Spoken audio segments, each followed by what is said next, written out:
नमस्कार दोस्तों, मैं हूं प्रशांत। स्वागत है आपका प्रतियोगिता दर्पण में। आज हम बात करने जा रहे हैं मंकी पॉक्स के टॉपिक के ऊपर। कुछ ही दिन पहले न्यूज आई थी कि WHO has announced that monkeypox is no longer a global health emergency. साथ के साथ ही ये न्यूज कोविड-19 के लिए भी आई थी that it no longer represents a global health emergency. अब हम बात कर लेते हैं मंकी पॉक्स की। It's a zoonotic disease and the symptoms are similar to the smallpox. हालांकि it was first discovered in 1958 in a colonies of monkeys which were brought for research and development. अब हम symptoms की बात करें तो symptoms are like very similar to chickenpox and smallpox, लेकिन यहाँ पे एक डिफरेंस है। Fever and headache monkeypox में बहुत ही ज़्यादा सीवियर होता है as compared to chickenpox. Secondly, यहाँ पे अर्ली स्टेजेस में मंकी पॉक्स को डिटेक्ट किया जाता है और डिफरेंशिएट किया जा सकता है, क्योंकि मंकी पॉक्स में जो लिम्फ ग्लैंड्स हैं वो एनलार्ज हो जाते हैं। ट्रांसमिशन की अगर हम बात करें तो डायरेक्ट कॉन्टैक्ट से भी इसका ट्रांसमिशन बहुत इजीली हो सकता है, देन ब्लड, फ्लूइड्स या फिर इन्फेक्टेड एनिमल के कॉन्टैक्ट में आने से इसका ट्रांसमिशन हो सकता है। लास्टली, एक इंपॉर्टेंट चीज़, eating inadequately cooked meat of animals poses a higher risk of transferring this disease.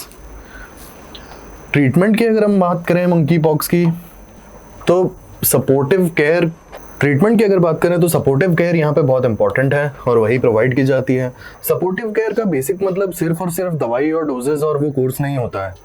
सीधी बात यहाँ पे ये है, पेशेंट के लिए जो भी चीज़ अच्छी होगी, चाहे वो इमोशनल हो या फैमिली रिलेटेड हो या कुछ खाने पीने में चेंजेस हो, XYZ कुछ भी हो सकता है, उसे सपोर्टिव केयर कहते हैं। हालांकि स्मॉल पॉक्स के लिए जो वैक्सीन्स डेवलप की गई हैं, कुछ कंट्रीज़ ने उसे अलाउ किया है और परमिट किया है कि उसे यूज़ किया जा सकता है, उस वैक्सीन को मंकी पॉक्स की ट्रीटमेंट के लिए।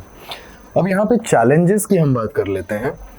एक्चुअल में होता क्या है कि कई बार बहुत अच्छा रिस्पांस नहीं मिल पाता है, बहुत अच्छी फैसिलिटीज़ नहीं है। मेडिकल फैसिलिटीज़ की अगर हम यहाँ बात करें तो अगर स्पेशली रूरल एरियाज़ की बात करें तो इंडिया में आप देखेंगे कि रूरल एरियाज़ में hospitals as well as doctors की बहुत ज़्यादा कमी भी है इस समय पर, ठीक है।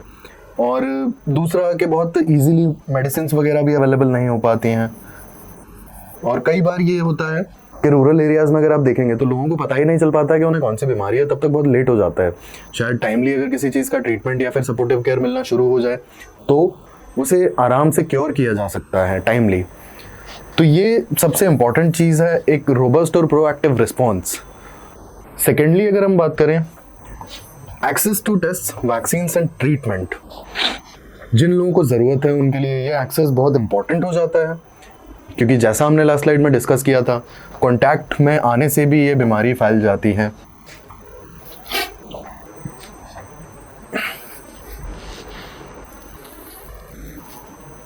कांटेक्ट में आने से ये बीमारी फैल सकती है।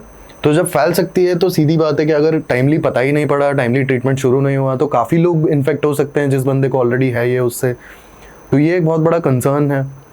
हालांकि फ़िलहाल तो WHO ने ये बोल दिया है कि it's no longer a health concern, but फिर भी अगर हम इंडिया के रिस्पेक्ट में बात करें तो मेडिकल इंफ्रास्ट्रक्चर की बात करें या फिर प्रोफेशनल्स की बात करें या फिर अगर रूरल एरियाज़ में स्पेशली अगर हम देखें तो एक्सेसिबिलिटी की बात करें, ये सारी चीज़ों पर सवाल हैं। शायद अच्छे हॉस्पिटल्स नहीं हैं, बहुत ज़्यादा डॉक्टर्स अवेलेबल नहीं हैं, और एज लाइक हमने ये देखा है कि बहुत सारे डॉक्टर्स अपना मास्टर्स ख़त्म करने के बाद लाइक रूरल एरियाज़ में पोस्टिंग नहीं लेना चाहते हैं। ये हमने नहीं देखा है, ये रिपोर्ट्स में मतलब आया है। तो इस तरीके के इश्यूज देखने को मिलते हैं। गवर्नमेंट हॉस्पिटल के डॉक्टर्स की मैंडेटरी ट्रेनिंग वहाँ पे होती है और पोस्टिंग होती है कुछ साल, 1.5 साल, 2 साल के लिए। अदरवाइज़ कोई अपनी मर्जी से रूरल एरियाज़ में और छोटे तहसील्स और ब्लॉक लेवल पे जाना नहीं चाहता है। और प्राइवेट का तो आप समझ ही सकते हैं कि कोई भी नहीं जाना चाहता है।